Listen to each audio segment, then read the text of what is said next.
శ్రీమాత్రే నమ. జై గురు దత్తాత్రేయ నమ. ఈ వీడియోలో మనం ధనుసు రాశి వారికి నవంబర్ 24 నుంచి 30వ తారీఖు మధ్యలో జరగబోయే వారఫలాల గురించి తెలుసుకుందాం. మరి ఈ రాశి వారికి ఈ వారం అంతా కూడా రాశి అందే శుక్రగ్రహ సంచారం. అంటే ధనుసు రాశి వారికి ఎప్పుడు కూడా ఏదైనా కొత్త విషయాలు తెలుసుకోవాలనే ఆలోచన ఎప్పుడు కూడా ఉంటుంది. ఎక్కువగా ఆధ్యాత్మిక సంబంధించిన విషయాల మీద ఎక్కువ ఆసక్తి కలగడం జరుగుతూ ఉంటుంది. అటువంటి వారికి మరి శుక్రుడు లాంటి గురువు, రాక్షస గురువు రాశిలో ప్రవేశించడం వల్ల జాతకుడు తన యొక్క సబ్జెక్ట్ని ఇంకా కొత్తగా డిఫరెంట్గా తెలుసుకునే ప్రయత్నంలో ఎక్కువ కృషి చేయడం జరుగుతుంది. అంటే ఒక విధంగా ఒక కొత్త గురువుని అన్వేషించి ఆ గురువు ద్వారా తనలో ఉన్నటువంటి శాస్త్రాన్ని ఇంప్రూవ్ చేసుకునే ప్రయత్నం జరుగుతూ ఉంటుంది.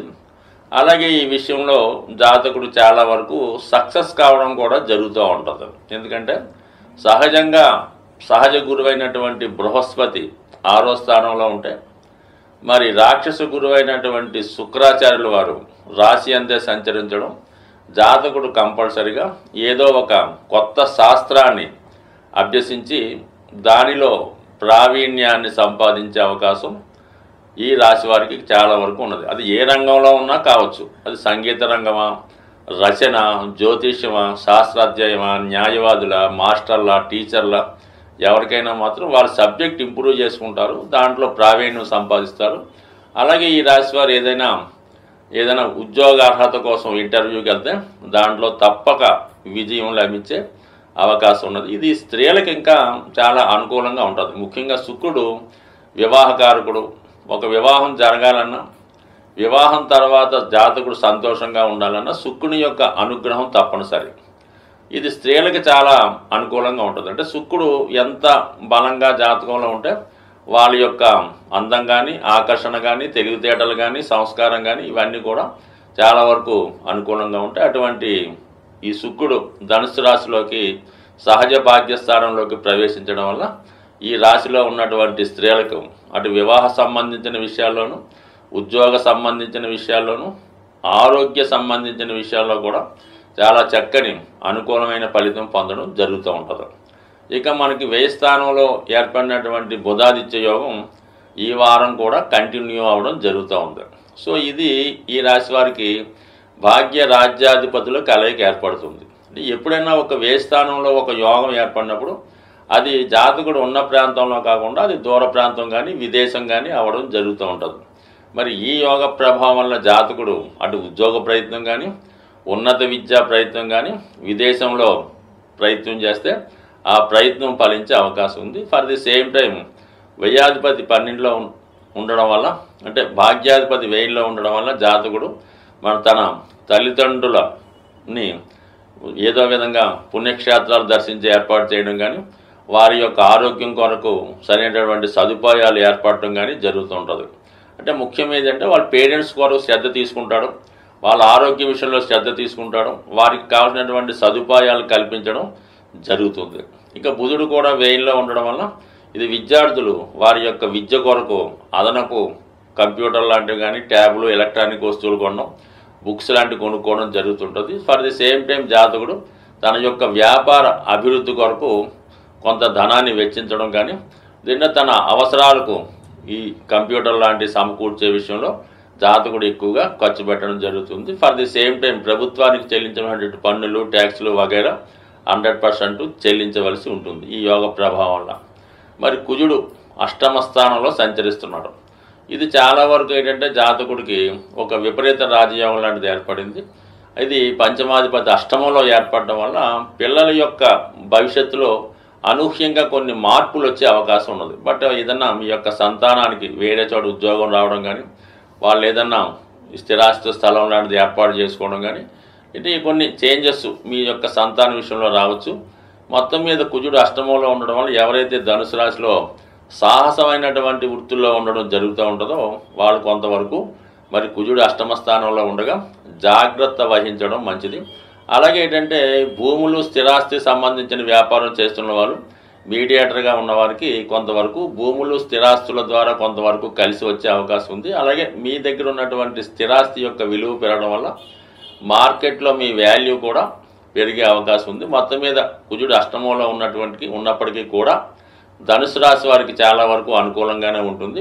కానీ కొన్ని సందర్భాల్లో వైవాహిక జీవితంలో భార్యాభర్తల మధ్య కొంత సంఘర్షణలు రావడం కానీ, ఏదైనా ప్రయాణాల్లో చిన్న చిన్న ప్రమాదాలు జరిగే సూచనలు ఉన్నాయి. కాబట్టి ఈ విషయంలో జాగ్రత్త వహించండి. ఏదైనా జాతకుడికి ఈ వారం 27, 28 తారీఖుల్లో ఆకస్మిక ధనలాభం ఏర్పడే అవకాశం ఉంది. కొన్ని శుభవార్తలు కూడా ఆ సమయంలో వినే అవకాశం ఉంది. సాధారణంగా ప్రతి రాశి వారు కూడా ఏదో ఒక అదృష్ట వస్తువు, అదృష్ట రత్నమో ధరించడానికి ప్రయత్నం చేస్తుంటారు. దాన్ని అవకాశంగా తీసుకొని అటువంటి వాటిని క్యాష్ చేసుకునేవారు కూడా చాలామంది ఉండడం జరుగుతూ ఉంటుంది. కానీ ఏమాత్రం ఖర్చు లేకుండా సులభంగా మీకు సంపదనిచ్చే కొన్ని విలువైనటువంటి వస్తువులు మీకు చెప్పడం జరుగుతుంది. అందులో ఒకటి ముఖ్యంగా మనకి లక్ష్మీప్రదమైనవి, అదృష్టాన్ని కలిగించేవి గోమతి చక్రాలు. ఈ గోమతి చక్రాలు మీరు ఒక 11 సేకరించి మీ యొక్క క్యాష్ బాక్స్లో పెట్టుకోండి. లేదంటే మీరు పర్సులో ఒక గోమతి చక్రం పెట్టుకోండి. లేదా విద్యార్థులు పరీక్ష రాయడానికి వెళ్ళినప్పుడు, ఇంటర్వ్యూకి వెళ్ళినప్పుడు ఒక గోమతి చక్రాన్ని లాకెట్ రూపంలో ధరించినా పర్లేదు, ఉంగరం రూపంలో పెట్టుకున్నా పర్లేదు, అది లాకెట్గా వేసుకున్నా మరి మీకు అదృష్ట యోగాన్ని ఇస్తుంది. అంటే ఇది సముద్రంలో దొరుకుతుందన్నమాట. మనకి సముద్రంలో పుట్టిందే లక్ష్మీ అమ్మవారు, సమస్త వస్తువులు అక్కడ దొరికాయి. కాబట్టి ఈ సముద్రంలో దొరికినటువంటి శంఖాలు, అలాగే గవ్వలు, ఈ గోమతి చక్రాలు కూడా ఖచ్చితంగా లక్ష్మీప్రదం లాంటివి. కాబట్టి కేవలం ఇవి ఒక గోమతి చక్రం 10 నుంచి 20 రూపాయలు మించి ఉండదు. ఇది ఖచ్చితంగా ప్రతిఫలాన్ని ఇచ్చే రెమెడీ. లేదు మీ పూజా మందిరంలో అయినా ఒక గోమతి 5 చక్రాలు పెట్టుకొని చాలు. దాని తర్వాత అంత అదృష్టాన్ని ఇచ్చేవి చిన్నపాటి లక్ష్మీ గవ్వలు, దాని పేరే లక్ష్మీ గవ్వలు, చాలా తెలుపు రంగులో ఉండడం జరుగుతూ ఉంటుంది. ఇవైనా సేమ్ గోమతి చక్రాలా పనిచేస్తాయి. కనీసం అవి 11 కానీ 5 కానీ మీ క్యాష్ బాక్స్లో కానీ, అలాగే మీ యొక్క వాహనంలో కానీ, అలాగే మీరు మీ యొక్క బట్టలు దాచుకునే బీరువాలు ఎక్కడ పెట్టుకున్నా అవి మీకు లక్ష్మీప్రదంగా పనిచేస్తూ ఉంటాయి.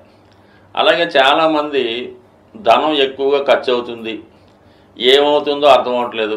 అంటే అది ఏదో వాడికి బ్యాడ్ హ్యాబిట్ ఉంటుంది అన్నమాట. ఏదో వ్యసనం ఉంటుంది, ఎవరికో ఇన్వెస్ట్ చేస్తూ ఉంటాడు, వాళ్ళకి వీళ్ళకి గిఫ్ట్లు ఇస్తుంటాడు. అటువంటి వాళ్ళకి శుక్రుడు యొక్క ప్రభావం వల్ల ఈ విధంగా వాళ్ళు చేస్తూ ఉంటారు అన్నమాట. వాళ్ళకి ఏంటంటే స్ఫటికమాల అని దొరుకుతూ ఉంటుంది. కనీసం 500 మంచి ఒరిజినల్ దొరుకుతుంది. చిన్నపాటి పూసలు, అవి చాలా చల్లదనాన్ని ఇస్తాయన్నమాట. ఆ స్ఫటికమాల ధరించడం వల్ల ముఖ్యంగా స్త్రీ వ్యసనం నుంచి బయటపడతారు, బలహీనతల నుంచి బయటపడడం. ఎవరికైతే స్త్రీ వ్యసనం ఉంటుందో వాళ్ళు ఖచ్చితంగా ఆర్థిక పరంగా చాలా నష్టపోవడం జరుగుతుంటుంది. దాని నుంచి బయటపడే విధంగా ఈ స్ఫటికమాల ఉపయోగపడుతుంటుంది. ఇది కూడా చాలా తక్కువ విలువతో కూడుకున్నది కాబట్టి అది కూడా ధరించవచ్చు. అలాగే ప్రస్తుతం కంపల్సరిగా ఫలితాన్ని ఇస్తున్నటువంటి మాల కరుంగలి మాల. ఇది ప్రస్తుతం తమిళనాడు అంతటా పెద్ద వాళ్ళు వాడుతున్నారు. ఇప్పుడిప్పుడే మనకి ఆంధ్రప్రదేశ్లో కూడా విరివిగా ఈ కరుంగలి మాల దొరకడం జరుగుతుంది. సో ఈ మాల యొక్క ఖరీదు అంటే అది చెట్టు యొక్క దాని మొదల నుంచి తయారు చేస్తూ ఉంటారు. ఇది 300 రూపాయల నుంచి సుమారుగా 1500, 3000 వరకు కూడా, అంటే బాగా క్వాలిటీగా ఉన్నటువంటిది ఏంటంటే 1500, 2000కి దొరుకుతుంది. కొంత లేతగా ఉన్నటువంటి చెట్టు నుంచి తీసింది 500కి, 300కి దొరుకుతూ ఉంటుంది. ఏది ధరించినా ఈ కరుంగలి మాల ధరించడం వల్ల జాతకుడికి తనలో ఉన్నటువంటి దిష్టి దోషం తొలుగుతుంది. అలాగే సుబ్రహ్మణ్య స్వామి సంబంధించింది కాబట్టి వివాహ సమస్యలు, రుణ బాధలు తొలుగుతాయి. అయితే ముఖ్యంగా ధైర్యం కారణం జరుగుతుంది. ప్రతి వాడికి అప్పు ఉంటుంది, అది తీర్చగలిగే ధైర్యం ఉన్నవాడు నిలబడుతూ ఉంటాడు, లేనివాడు ఏదో ఇబ్బంది పడుతుంటాడు. కాబట్టి సాధ్యం వరకు ఇది సాధారణంగా ఎటువంటి నియమాలు లేవు. 99% ప్రస్తుతం మార్కెట్లో ఫలితాన్ని ఇచ్చే మాల ఈ కరుంగలి మాల కూడా ధరించవచ్చు. అయితే సాధ్యమైనంత వరకు రత్నాల జోలికి వెళ్లకుండా ఉంటేనే మంచిది. సాధ్యమైనంత వరకు ఇప్పుడు మార్కెట్లో 99.9% డూప్లికేట్ రత్నాలే దొరుకుతాయి. అవి ఇప్పుడు మన బీర్ బాటిల్ ఉంటాయి కదా, అవి కలర్ బీర్ బాటిల్ పగలగొట్టి వాటి యొక్క గాజుతో వాటిని పాలిష్ చేసి స్టోన్స్గా అమ్మడం జరుగుతుంది.